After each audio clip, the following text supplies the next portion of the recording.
in the Torah Ohr, it's page 26. In our booklet, it's page 4, and we are in the middle of discussing very deep, amazing stuff. We started out this class asking a few questions. The first question was, does God really care? The second question was, is God a part of this world or beyond this world?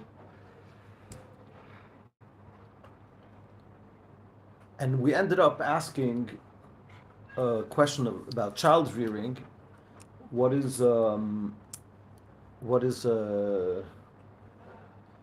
Should you care for your child too much or not too much? Should you care for your child or not? If you care for him, you might feel micromanaged and helicoptered, and if you don't care, you might feel abandoned. So obviously we said that we have to come up with a formula. In order to understand all this, we said let's try to understand the question, is Atzilus God or Atzilus is not God? And Alter Rebbe is going to suggest to us the formula based on one word in the Holy Zohar. Where the Zohar, we read together the Zohar yesterday. We say this piece of Zohar every Friday afternoon before Mincha. We say, and if you're Sephardic, you'll say it every day before Mincha. What do we say over there? We say, Antuda pikat asar tikunin. You are the one that has brought forth 10 tikunin. So from this, we could understand if we say that God has brought forth 10 tikunin, and we call it the 10 Sfirot.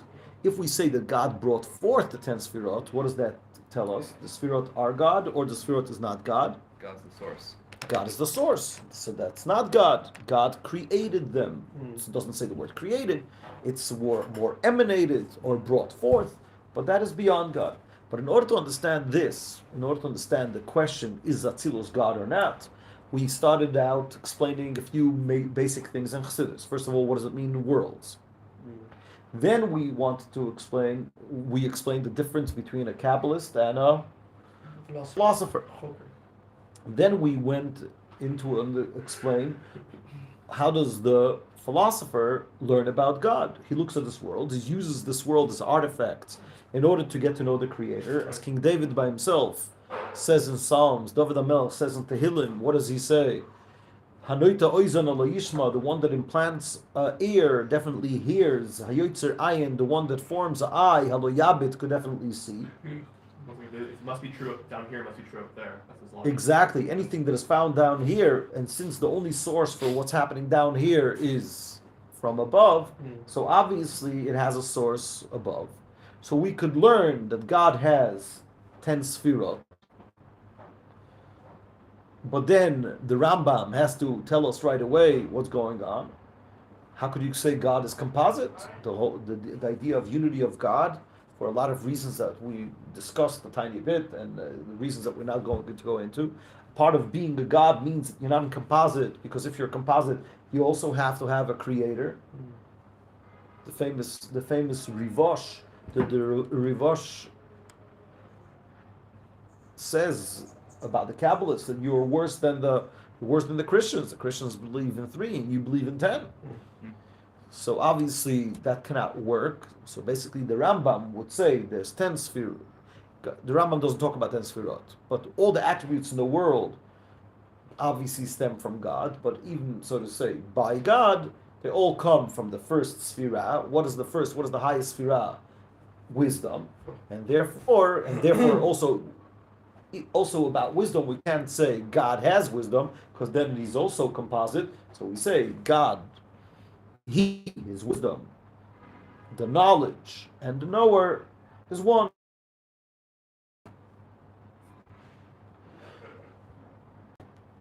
Nice?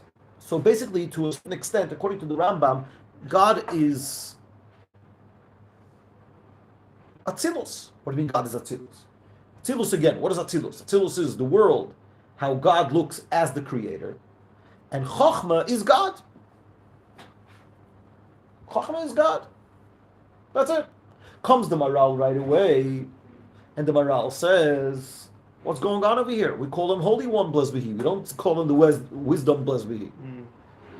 Why? Because the Rambam comes from a philosophical perspective, but the Maharal comes from a Kabbalistic perspective. And therefore, according to the Maharal, God is beyond the Sfirot. God, like when the Rambam looks and says, oh, what is the highest thing that we can even imagine? That's Chochmah. What does the Kabbalist say to the person that is sitting 3 weeks and trying to figure out who's the watchmaker through the watch? What did Ezra say to David when he came in? So what do you think he was only a watchmaker? He was my uncle. Not only a watchmaker, he was also a philosopher, also a doctor, and also a lawyer, and also a big Torah scholar, and he also knew how to daven. He also was a great Farbrenger. So you're very limited by understanding God only from creation. God is beyond creation. To the extent, and over here comes a very, very important point, and this is really where Kabbalah comes in, says that God had to put himself through a whole series of contractions and constrictions in order to become the God as we know him in the world of Atzilus. Atzilus is merely an emanation of God. And by the way, this will also have a very strong effect if I could say that God is a part of the world or not. From the Maimonides perspective, a second. So, the Maimonides doesn't say it about all the spheres. He only says it about the highest sphere. Like we explained the whole process, how he gets to it. But ultimately, the world comes from God, and the world, so to say, the wisdom of the world, that is God himself. But according to the Kabbalist, what are the spheres? The spheres are merely something that God created. It's not him. It is emanated from him. And that's why we said the word Atzilut by itself contains the two translations. One translation of the word Atzilut is Etzel. Etzel is by, and the other translation is Atzilut, the emanation, which shows far, distance. So when we're asking the question, is Atzilut God or not, we have to understand that there's a whole historical background behind it. But first we need to understand, I just want to make sure that everybody understands, Atzilut means God as he is a creator of the world.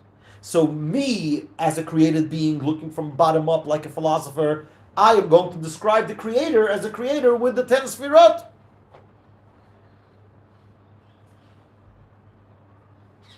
But if I come from from top down, what am I going to say? God is completely beyond the 10 Sfirot. I just want to point out, even when I say that God has 10 Sfirot, it's still, don't forget the thing, you can't say that God is the 10 Sfirot. God, in the 10 Sfirot, which one is God, is only the highest one. But still, according to Kabbalah, the Sfirot are nothing. What do you mean nothing? They're just a creation of God. And therefore, you see water over here in this world. Could you see God in the water? No. Water comes from Chesed, and Chesed is merely also a creation of God. See wisdom in this world? See God? You could see there is a God. You cannot get to know God himself. Yeah, what's your question? Sorry. So my question is, I think I have it answered. I think you just answered it. But my question is Atzilut the... Guys, listen to the question. Maybe you can answer it. Yeah, is Atzilut the first step, so to speak, to Shem Elohim, or is it the first thing beyond it? And I think you answered that it's that boundary. I didn't go into the names, yeah, because Atzilut also includes the name Havaya to a certain, the opposite. Usually in Chassidus, Atzilut is Havaya. Usually when we talk higher than Atzilut, we say it's higher than the name Havaya. What is Havaya? Yud Kei Vav Kei. Yud is Chochmah, Hey is Bina, Vav is the 6 emotional attributes, and the lower Hey is the Malchus. So Atzilut is Havaya. Right. Let's try just to explain this a tiny bit.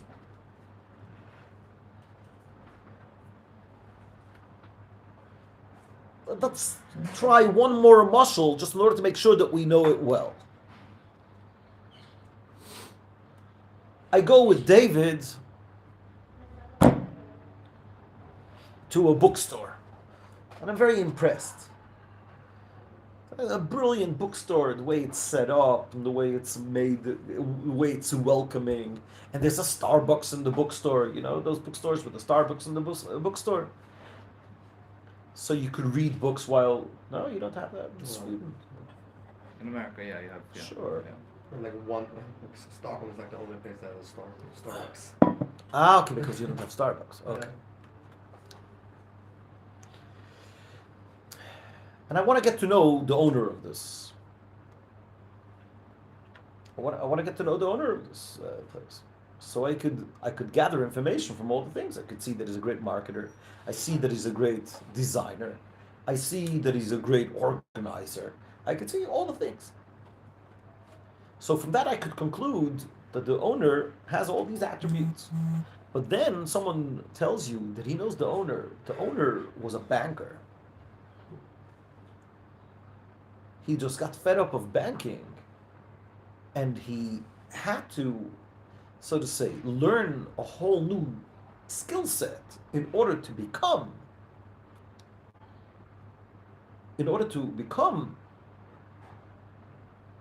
a bookstore keeper. Or why do we have to go so far? Let's use example from Mayanot Bacher. The day a Bacher comes over here to yeshiva, so obviously it's the beginning of the process. Atzilus is the beginning of the process. The worlds only start in Bria, Yetzira, Asiya. So arriving at the yeshiva door is a guy that is going to go into the process. He's going to get a room. He's going to have friends in yeshiva. He's going to learn in yeshiva. He's going to eat the yeshiva food. He's going to. But how many times do we have to remember and remind ourselves as teachers that in order for the guy to get to the door over here, he had to go through a whole long process to even fathom, in order to even have the idea in his brain of becoming a yeshiva bacher. So again, Atzilus is that moment when he arrives over here by the door. He has all the attributes needed in order to be a yeshiva bacher. Has to be willing to put up with roommates. He has to be willing to put up with some yeshiva things, and he has to be willing to put up with learning skills and all the things that you need. But if you would have met that guy a year ago, you tell him you'll be in yeshiva one day. What are you talking about? You say, hello. What did you smoke today? So that's the same idea when it comes to the world of Atzilus. I want to know Atzilus is God or not. So again, if I'm just a simple teacher with no experience, so I see a guy, okay, he's a yeshiva bacher. But if you work in a Balchuli yeshiva, you understand the guy went through a whole series of self-work and even in order to even become the yeshiva bacher. Now when he's going to act in the yeshiva, that's already a whole other thing. That part we call Bria Yetzira Asiya. Bria Yetzira Asiya is running the store, being the yeshiva bacher, creating the world. But in order for God to become a creator, he also put himself through a lot of different levels of constriction. These are called in Kabbalah Olamot Ein Sof. The Olamos, the worlds that is of the Ein Sof, the worlds before the worlds of Atzilus. And really Chassidus likes to talk about them a lot. I don't want to go off topic, but parenthetically speaking, why does Chassidus like to talk about that, while most Kabbalists like talking about the 10 Sfirot? Because ultimately, 10 Sfirot is the way God runs the world. So ultimately, the 10 Sfirot is connected to us. We are the citizens of the world, and if I want to know how God runs the world, For example, in the Ramchal, he wrote a lot of holy books. What does the Ramchal say? That we have to know Darkei Hanhagat Hakadosh Baruch Hu Bolamo. The way of how God runs the world. How does God run the world? Through the Sfirot. The Ramchal was a Kabbalist. All of his books are Kabbalistic, besides the Mesilas Yesharim, that he hid the Kabbalah over there. The path of the just. Path of the just. Right? That's the name. How's the Mesilas Yesharim translated in English? The path of the just? Say it again. The most famous book that they use in non-Chassidic yeshivas by the Ramchal, The Path of the Just. Yeah. Oh, what's it called in Hebrew? Mesilat Yesharim.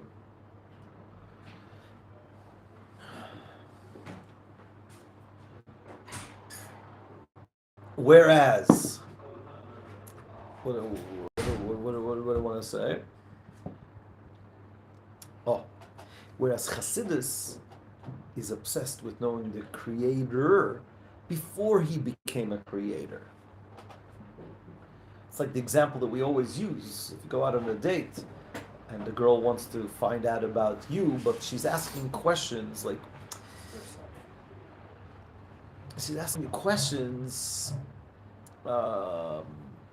what type of job are you going to have? Is she asking about you or she's asking about her? You really want to get to know a person, ask them about their childhood. Ask them about something that has no connection to you. And that's why Chassidus is very into talking about God before he becomes a creator. Why did he even become a creator? Not in creation, the system that has been set up in creation, that creation works with reward and punishment and the whole thing. That's why Chassidus is obsessed with the reason, I'm saying it in a nice way, not in a derogatory way, God forbid. The reason that God wanted a dwelling place down here. In other words, that explains why God even became a creator. And the ability or the possibility or the attempt that Chassidus believes that we could connect not to God as the creator, but rather as to God as he is beyond.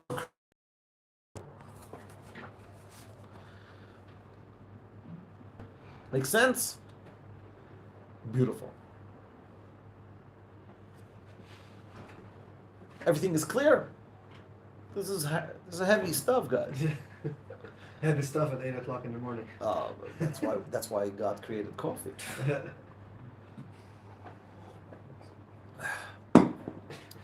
Anyone, if you didn't read the Shema, make sure to read the Shema, at least the first two psukim, in order not to miss the time. The end time is very When very did it soon. start? The sun was quite early today. Right, that's the reason. The sun was up today, 5:40, So now it's 5:54, 5:55. 5:55. Sun says 6. So that means that last week the sun came up 5 to 7. Today it came up 5 to 6. So the third of the day ends at 8:36, 8:32. Of the opposite, 8 Create Shema the last time is 8:40. 8:38. 8:38. 8:38. Wow, Mincha is already at 11:49. Mincha's at 11:49. Yeah, Mincha Gadol. Bruh. Okay, so what are we going to do? How are we going to come up with a formula that answers all these questions?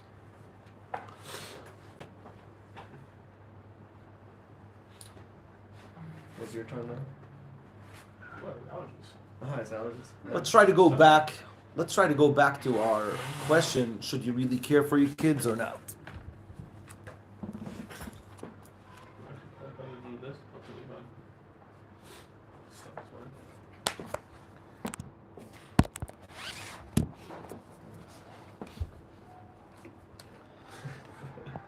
Can borrow a book if you want. I can't use the Torah book. Ah, This is that. He's that. This? Yeah. Oh, that means no hand.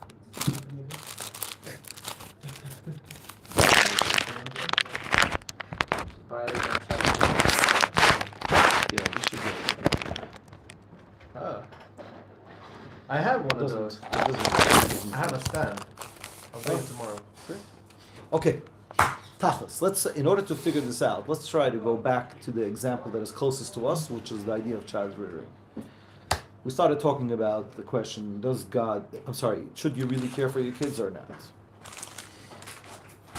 So I want to try to discuss that, and let's try to take it from there, and slowly we'll build and understand the divine wisdom over here that the Alter Rebbe will try to understand a bit, the divine wisdom that the Alter Rebbe is trying to impart to us over here in this Maimer.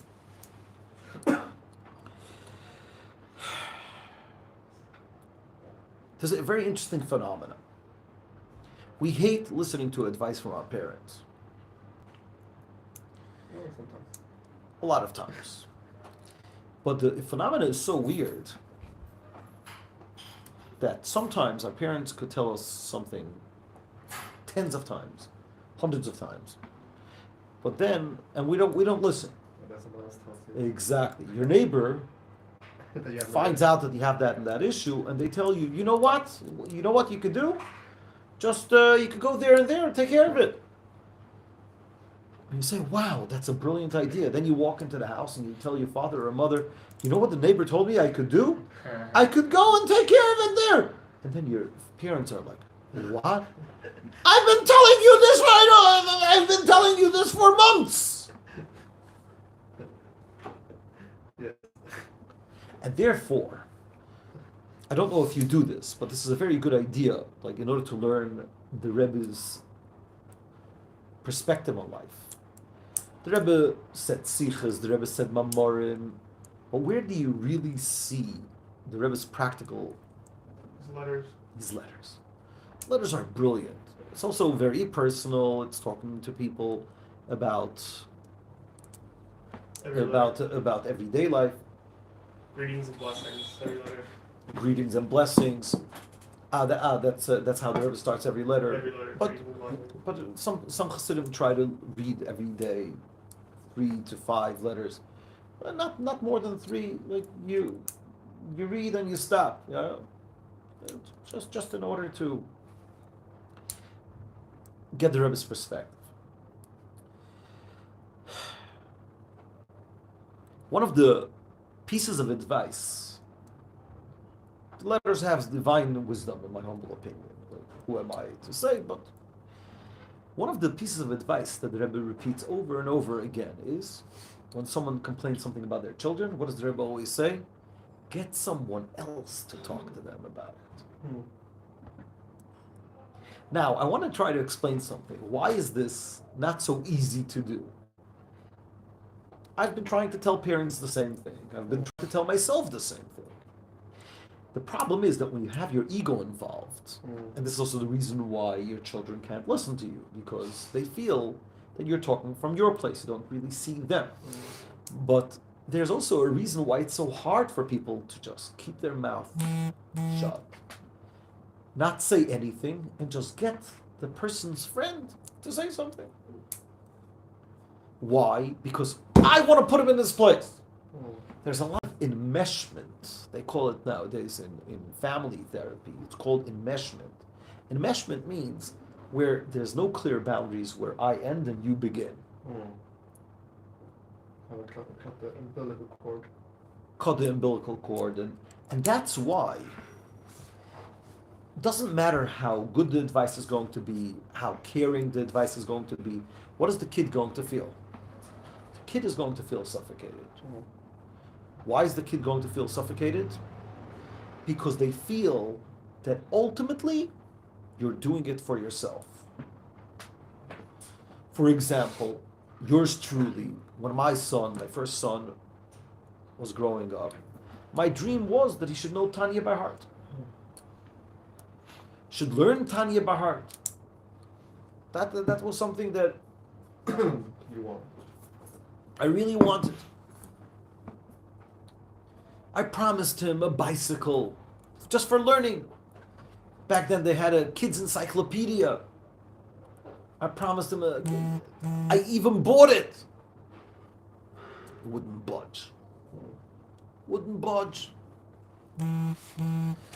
I did some introspection. Then I realized something very interesting.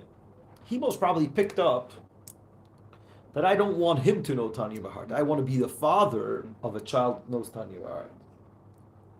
Now, you want to live through me? No. I'm a separate being than you. Does that make sense? Could you relate? And therefore, if my ego would have been a tiny bit smaller at the time, I would just take that same money, let's say, and tell his teacher in school to tell him that if he's going to learn a few chapters of Tanya Bahart, he'll get the bicycle. but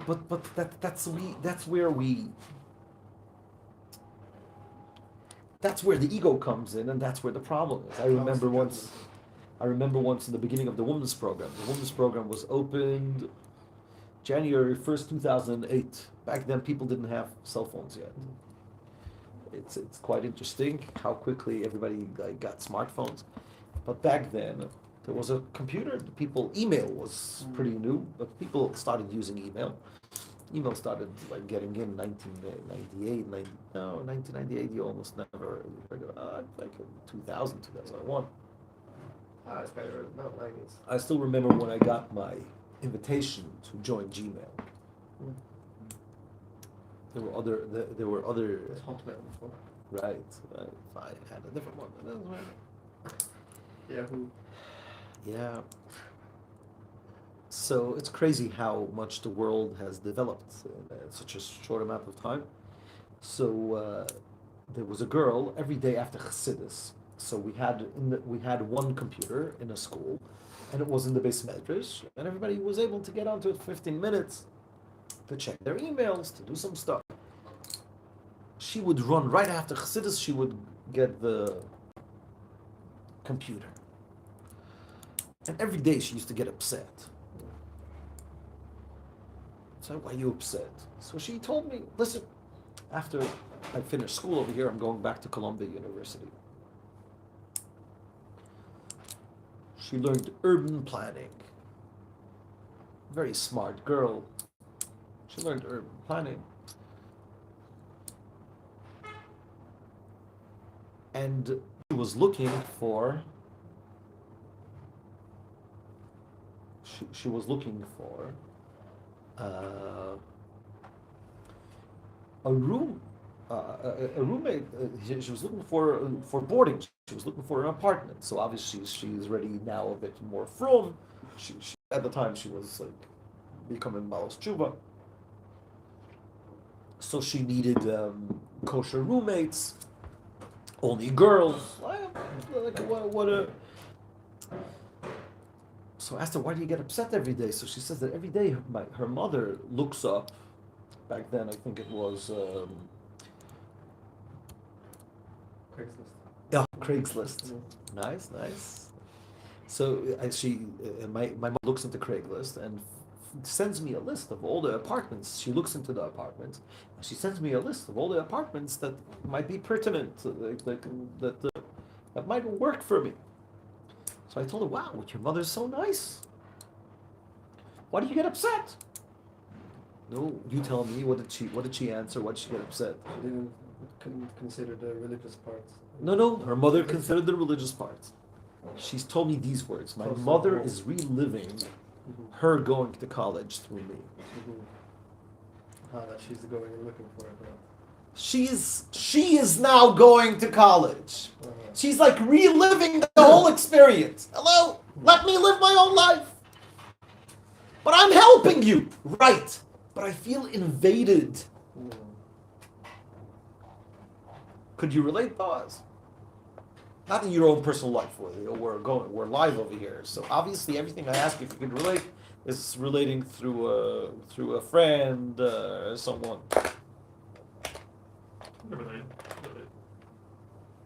That's called enmeshment. That's called where there's no boundary, where I end and you start, where I end and you begin.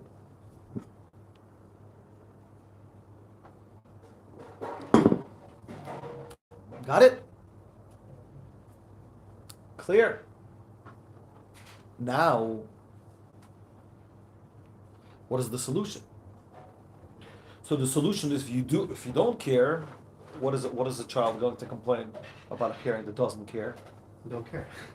You don't care. You don't care. I'm struggling to find, that's how kids work. Yeah. I'm struggling to find a room in Colombia.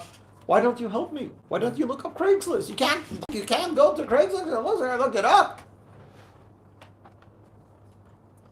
So here comes a brilliant line that this is going to be explain so many things in Chassidus and so many things in life.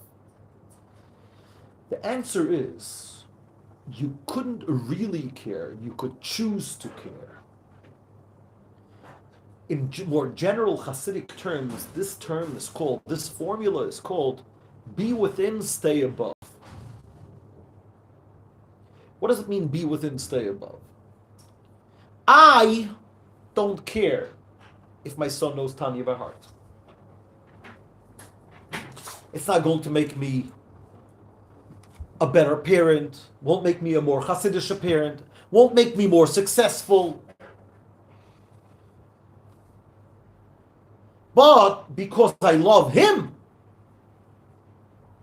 and I want the best for him, that's why I'm trying to get him to know Tanya by heart. I don't care. I choose to care for you. Because if I really care, what does that mean? When I say I really care means it affects me. No, my life is okay. My life is not going to be affected. Or like sometimes tell you, since it's your life, mess it up the way you want. I remember in the beginning of working with Bali Tshuva, I still didn't get some of the concepts. So I remember having sometimes students saying, Rabbi, if you don't do this, you don't do that, I'm frying out. I'm leaving photos. Like, okay. Like, I never knew that you're doing me a favor, that you're into Yiddishkeit. Like, hello. Like, hey, if you're doing it for me, I would drop it right away. Like, I thought you're doing it because it's the truth. If it's not the truth, like, you're doing it for me, you're changing your life for me, like, hello. But that student, like, thought like I'm a Kiruv professional. Okay. A Kiruv professional has like a booklet where it says, oh, I got another guy. Yeah. I got another guy. It's like, no, I'm not trying to get guys. It's not, no. No, I'm here in order to share what I believe in. Now, I want to explain it to you the best way possible. But I'm not getting affected. I don't really care. I choose to care. This is be within. Let's write it on the board. Be within, stay above. That should be the motto of our weekly class. That's right. Be within. Let's erase the other things over there on the board. We really need to tackle the concept of be within, stay above. The tissues. Let's use those tissues. It seems to be very similar to what Rambam says about anger. That a parent should never be angry, but Exactly. Should make himself make as himself if he's angry. angry. Yeah, over there I think it's like more like putting on a show, right? Yeah. This is not putting on a show. That's because you really care. Right. That's the difference between being needy or really loving someone.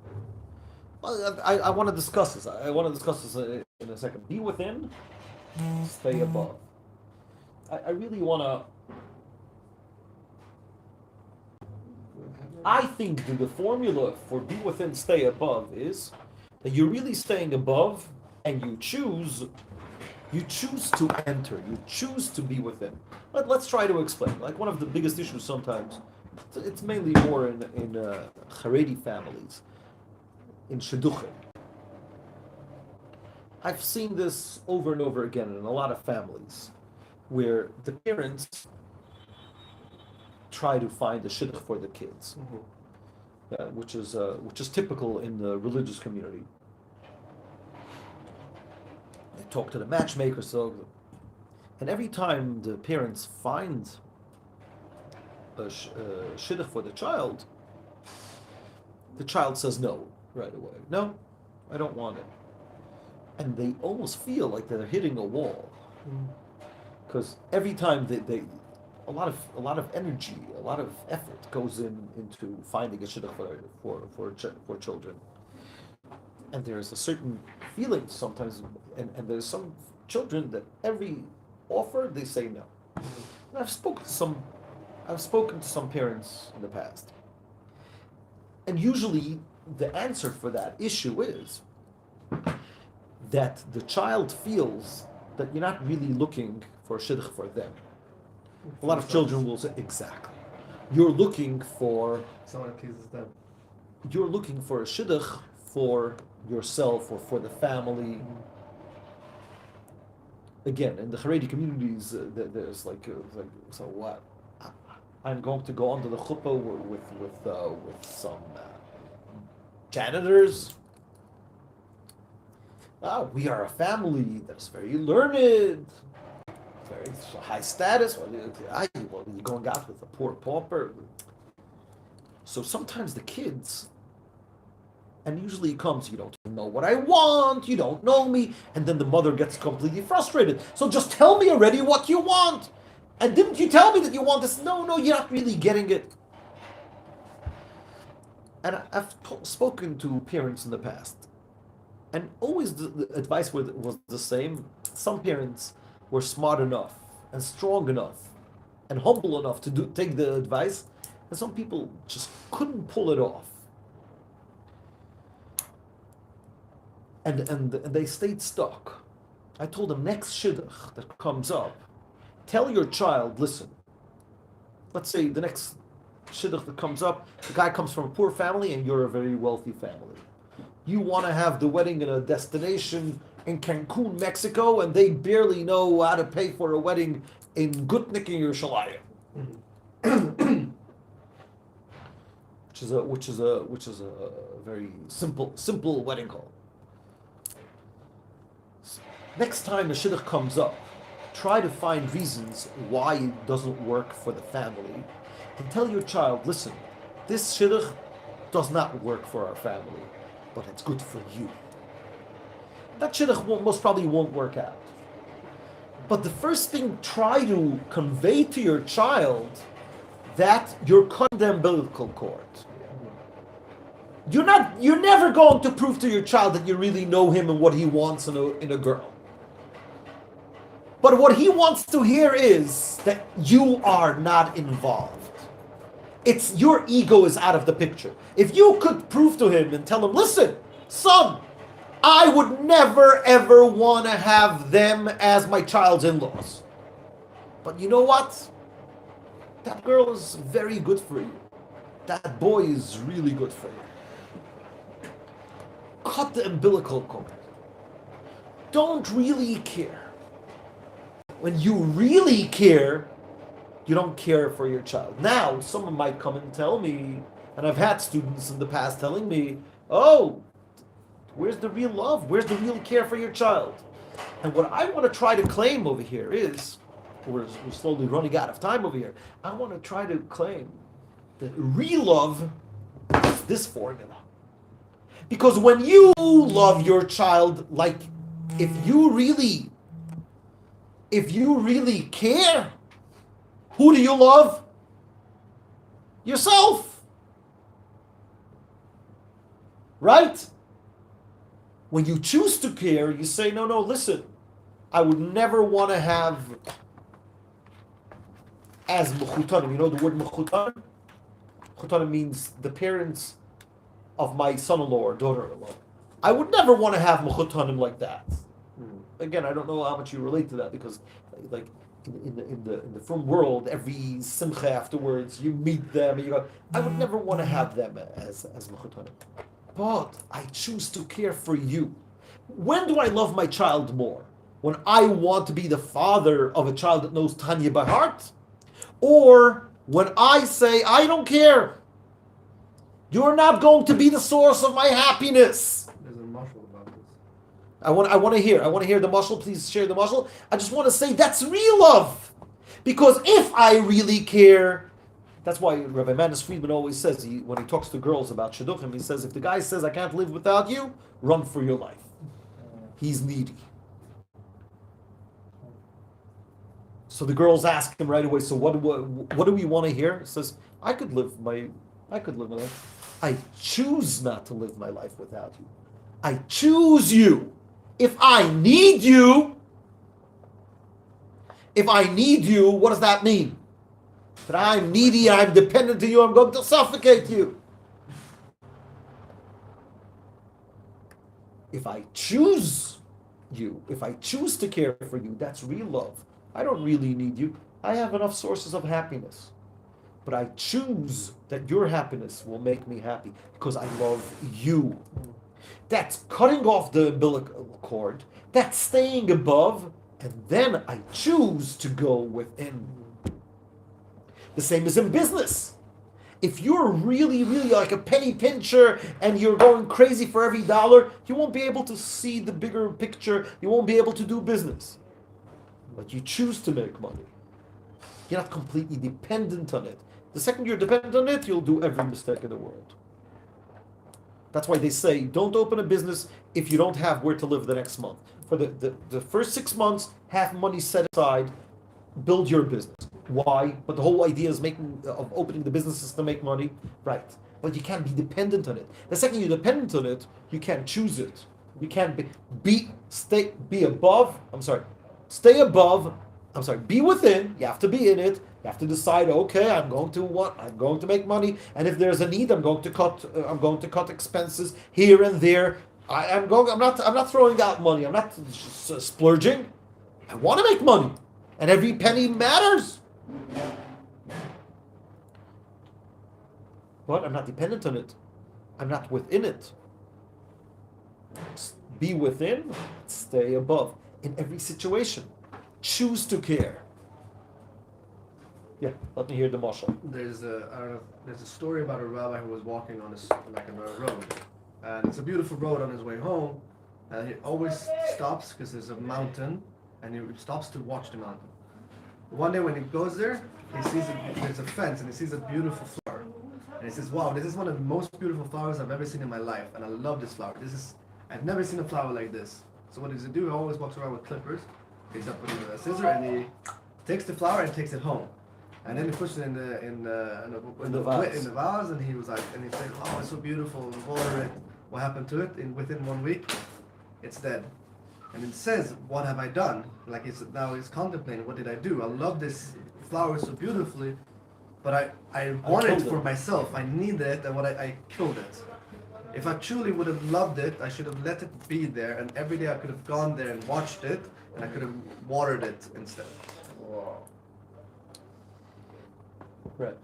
That's a good example where you suffocate something if you're like too over it. But guys, I want you to think about an example of being within and staying above. This is a very good example where suffocating, it's like telling my son, I want you to know Tanya by heart, and like really depending my happiness on it. That's suffocating. But how could we do things where, I'm not dependent on it. I choose to care. Choosing to care is the most powerful thing. And tomorrow we'll talk about it, how that works with God.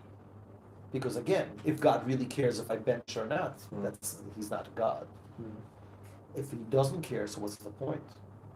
And the answer is, he doesn't care. He chooses to care. He's being within and staying above. Exactly. That's what we're going to discuss. Also about the idea of Atzilus and so on and so forth. And all of this is learned from one word in the Holy Zohar. What is the word that we're analyzing? Tikkunin.